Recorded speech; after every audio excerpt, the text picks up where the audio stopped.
Bonjour à toutes et à tous. Un grand merci déjà au comité scientifique de cette journée d'avoir sélectionné ma proposition. Je suis vraiment très très heureuse d'être en votre présence et surtout merci aux intervenants pour leur présentation qui sont vraiment toutes plus passionnantes les unes que les autres. Moi je suis juriste donc j'ai très peu l'occasion de dialoguer avec les autres disciplines, donc merci beaucoup à tous, tant aux organisateurs qu'aux intervenants. Donc, moi, ma présentation, elle se situe au croisement de deux champs, qui sont le droit et les politiques publiques, qui sont des thèmes a priori assez ardus. Et pour ajouter à la complexité du sujet, il s'agit de droit et de politique publique européenne, donc des choses qui ne se discutent même pas vraiment au niveau national, mais à Bruxelles, au sein des institutions de l'Union européenne. Donc, ce que je vous propose de faire avec cette présentation, c'est vraiment décrypter déjà dans un premier temps ce que c'est que ce fameux pacte vert qui fait l'objet de toutes les discussions en Europe. Et surtout, nous allons voir en quoi ce pacte vert peut affecter le traitement réservé aux 8 milliards d'animaux d'élevage qui sont tués chaque année en Union européenne. Alors, le pacte vert, pour bien comprendre de quoi il s'agit, il faut déjà comprendre les différents niveaux de gouvernance qui s'articulent les uns aux autres, un peu à la manière d'une poupée russe ou de l'oignon. Donc, je vous ai mis une poupée russe en forme d'oignon pour être sûr que vous saisissiez la métaphore. Donc, à l'origine du pacte vert se trouvent les objectifs fixés par les Nations Unies pour atteindre la neutralité climatique à horizon de 2050. Donc ça, c'est important de le rappeler, parce qu'on tend à oublier que le pacte vert, c'est vraiment quelque chose d'ambitieux, qui a été décidé par tous les pays du monde.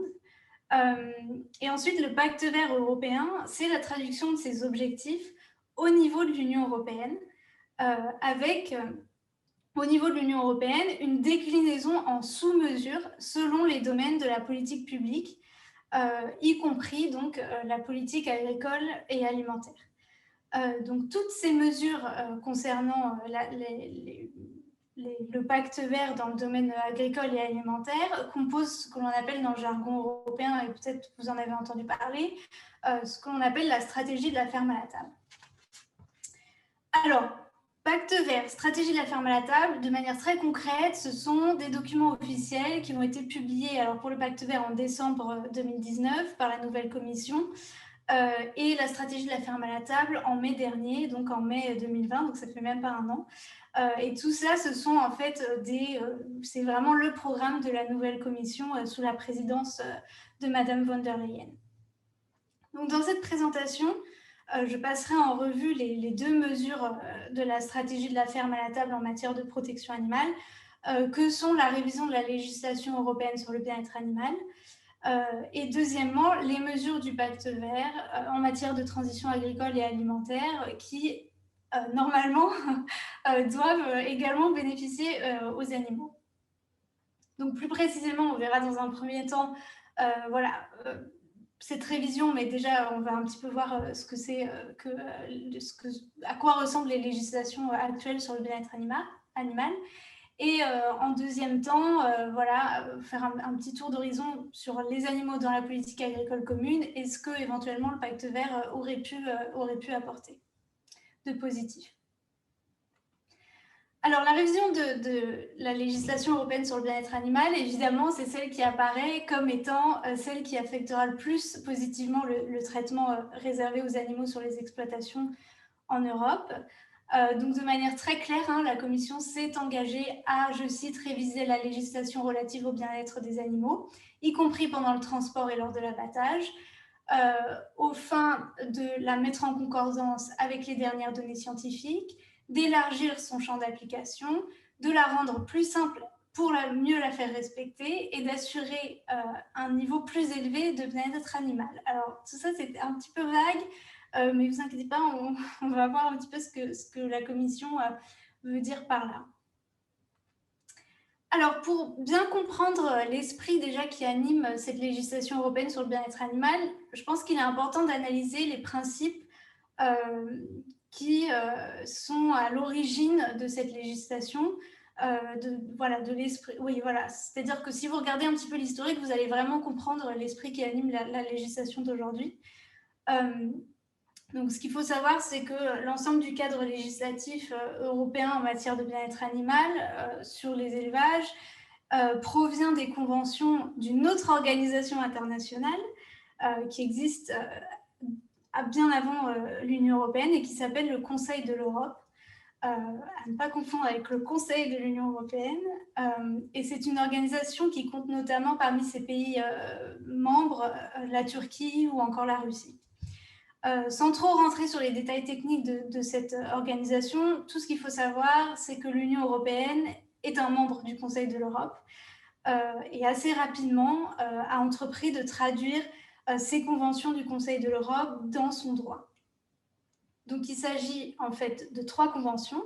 La première, c'est la Convention européenne sur la protection des animaux en transport international. La seconde, sur la protection des animaux dans les élevages. Et la troisième, sur la protection des animaux d'abattage. Une formulation un peu bizarre, mais qui concerne évidemment les animaux au moment de leur abattage. Donc, il est intéressant de noter que l'adoption de ces conventions a été vraiment motivée par la nécessité de protéger les animaux, évidemment, j'ai envie de dire, mais en particulier dans les systèmes modernes d'élevage intensif. Donc ça, c'est vraiment le préambule de la Convention européenne sur la protection des animaux dans les élevages. Et on voit vraiment que les rédacteurs de la Convention ont déjà identifié, en fait, très tôt, parce qu'on est en 1976, l'aspect très problématique de placer des êtres sentients dans des systèmes qui les traitent en fait comme des produits de consommation de masse. Donc l'Union européenne est la seule juridiction à avoir intégré ces conventions dans son droit, donnant lieu à l'adoption d'une première législation sur la protection des animaux lors de l'abattage en 1974, suivie d'une seconde en 1977 sur le transport des animaux vivants. Et après, au début des années 90 et jusqu'à la fin des années 2000, une série de législations a commencé sur un texte de loi sur la protection des cochons, suivi par un texte de loi sur les animaux d'élevage en général, un texte de loi sur les poules pondeuses, ensuite les poulets et les veaux. Donc, le cadre juridique actuel, il est assez, j'ai envie de dire, solide à première vue. Donc là, je vous ai fait un récapitulatif. Donc, on a une directive, c'est-à-dire une législation générale qui concerne tous les animaux en élevage, donc pas seulement les animaux d'élevage, mais vraiment tous les animaux qui sont élevés à des fins de production alimentaire, de fibres, y compris les poissons, y compris les reptiles, y compris les amphibiens. C'est vraiment quelque chose d'assez unique au monde. Et après, on a 4 textes spéciaux réglementant le traitement des porcs, des poules pondeuses, des poulets et des veaux. Et puis ensuite, le législateur a inclus 2 textes qui vont réglementer 2 moments particuliers de la production, que sont le transport et la mise à mort. Donc, a priori, le législateur européen a quand même bien fait son travail, mais évidemment, c'est justement pour ça qu'il a pensé aussi à inclure une révision dans ce fameux pacte vert, c'est que ce cadre législatif comprend quand même beaucoup de limites. À commencer par l'autorisation de pratiques assez communes dans les productions animales. Ce qui est, je vous rappelle que les rédacteurs de la Convention qui ont servi de base à cette législation avaient en tête de protéger les animaux dans les systèmes industriels. Et pourtant, on se rend compte que la législation européenne sur le bien-être animal est particulièrement accommodante à l'égard surtout des producteurs industriels. Donc, passons en revue peut-être assez rapidement les pratiques à l'œuvre les plus problématiques. J'ai juste pris quelques exemples parce qu'en fait, c'est un sujet qui pourrait qui pourrait faire l'objet d'un livre. Commençons par le confinement et la densité. Par exemple, la directive poules pondeuses autorise encore l'utilisation de cages, des cages dites enrichies donc un peu plus grande que les cages conventionnelles, avec des éléments de ce qu'on appelle l'enrichissement, c'est-à-dire des endroits où les poules peuvent gratter ou se cacher, mais enfin, somme toute, qui ressemble, qui reste de l'élevage en batterie. Et d'ailleurs, quand vous le comparez à de l'élevage en cage conventionnel, j'ai envie de dire, la personne lambda ne verrait pas trop la différence.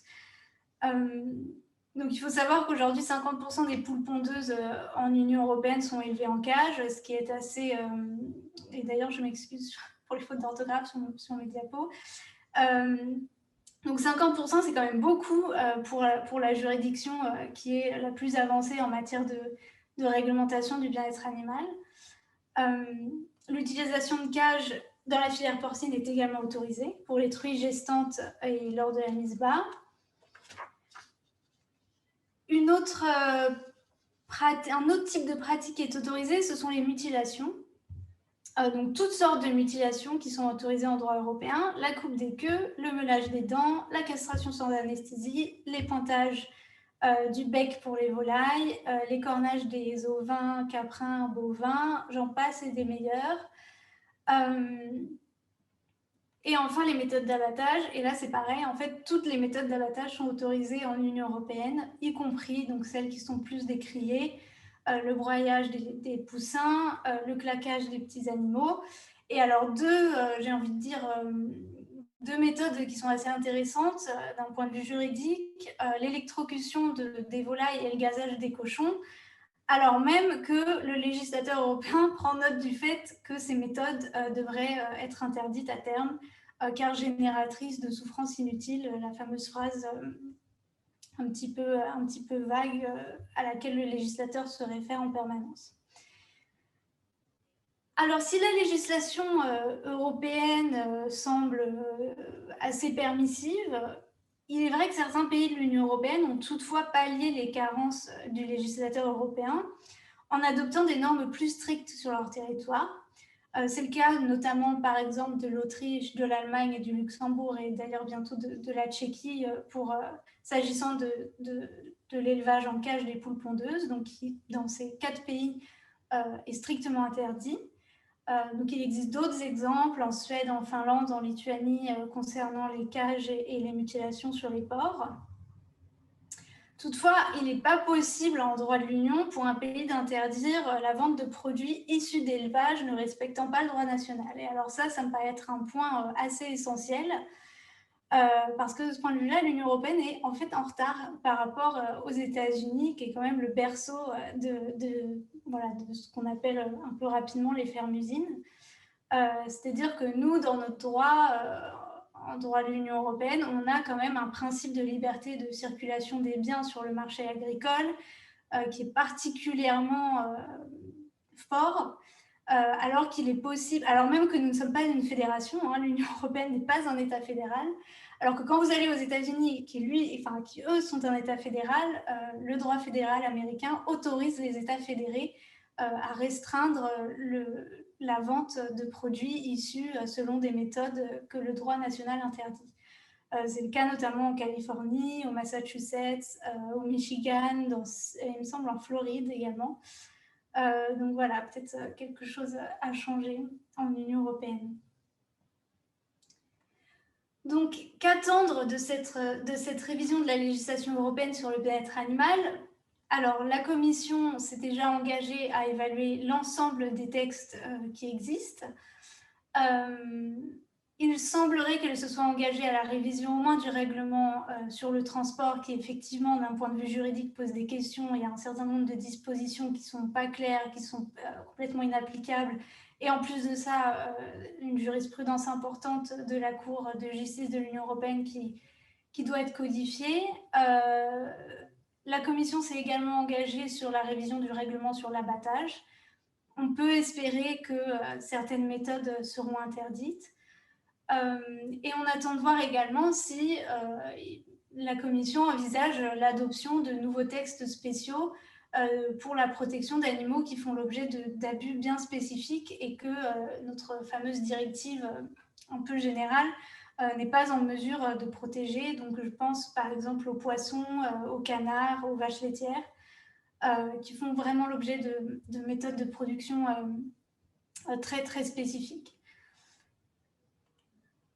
Alors, peut-être qu'il faut aussi, moi j'aime bien rappeler ça quand même, que évidemment c'est une très bonne nouvelle qu'on révise la législation européenne sur le bien-être animal, mais enfin,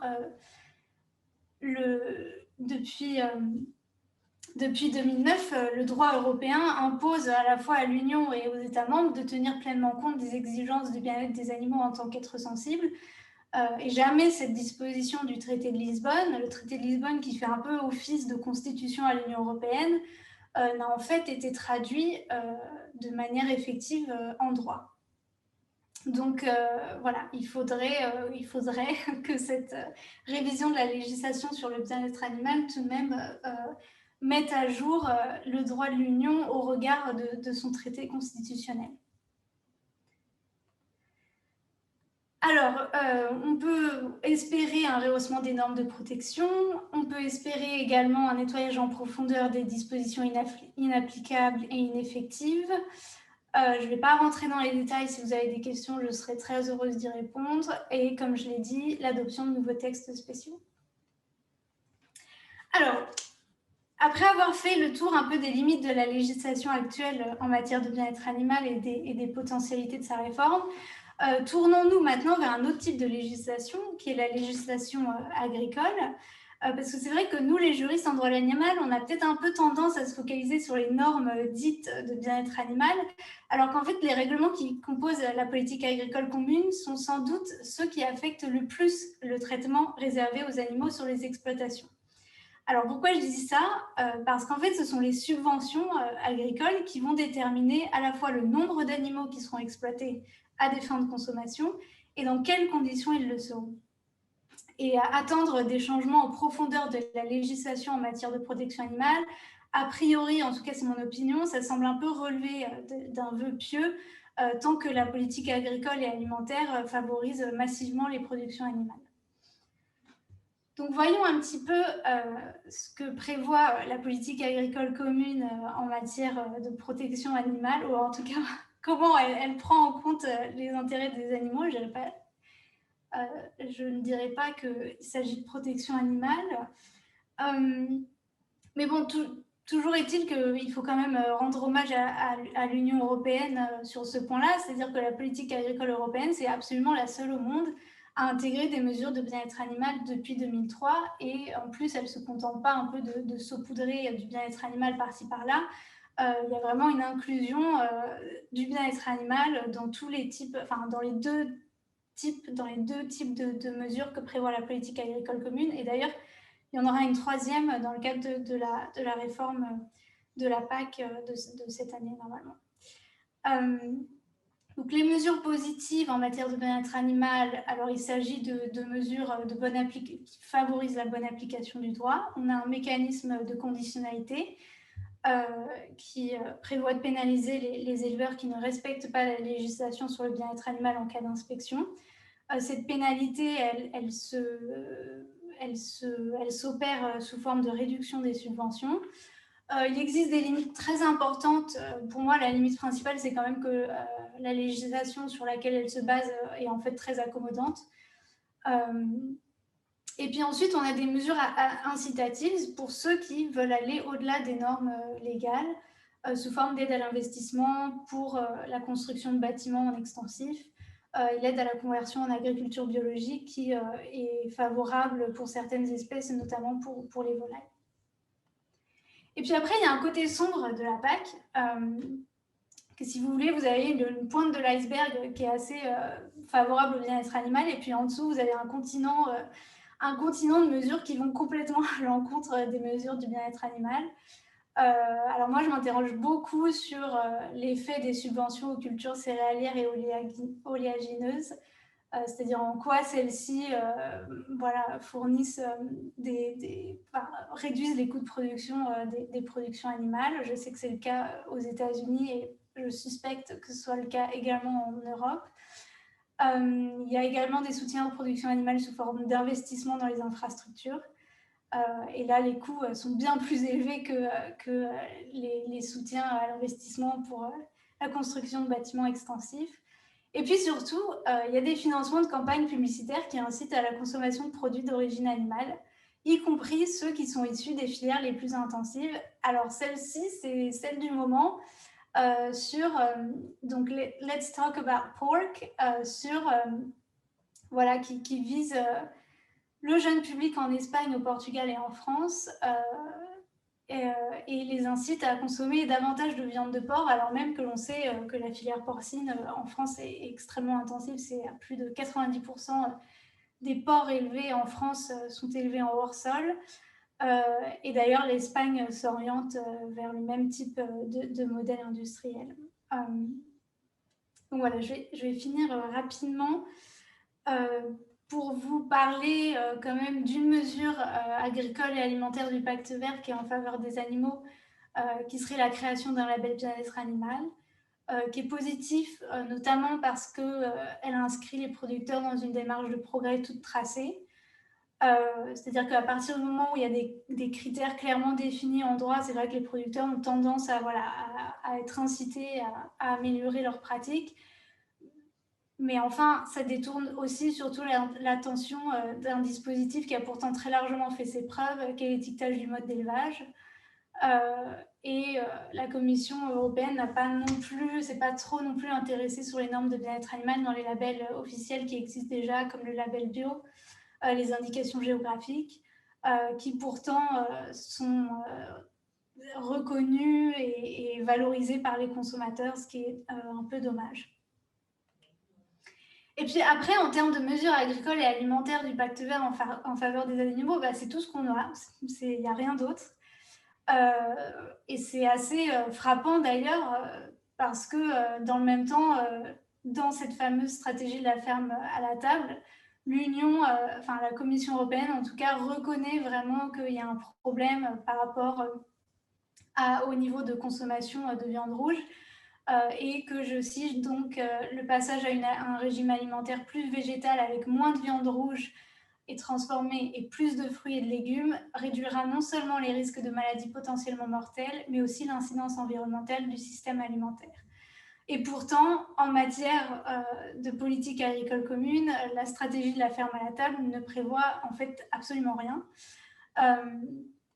Donc c'est un peu, on met le paquet sur l'information aux consommateurs avec pléthore de labels qui d'ailleurs sans doute se contrediront. Il n'y a aucun engagement sur les campagnes publiques au soutien de la consommation de viande. Et puis, du coup, peut-être qu'on aurait pu espérer la fin des subventions au soutien de l'élevage intensif, le rétablissement des quotas de production de lait qu'on avait jusqu'en 2005 et qui fonctionnait quand même 2015 et qui fonctionnait assez bien. Moi, j'aurais espéré aussi qu'on réduise un petit peu le volume de distribution de lait dans les écoles, qui constitue un espèce de marché parallèle sur lequel les producteurs de lait peuvent écouler leur surproduction. Donc pour conclure, la législation européenne en matière de bien-être animal, certes, c'est la plus développée au monde, mais il s'agit tout de même de normes datées non seulement scientifiquement, mais aussi juridiquement, et donc peu efficaces à protéger les animaux.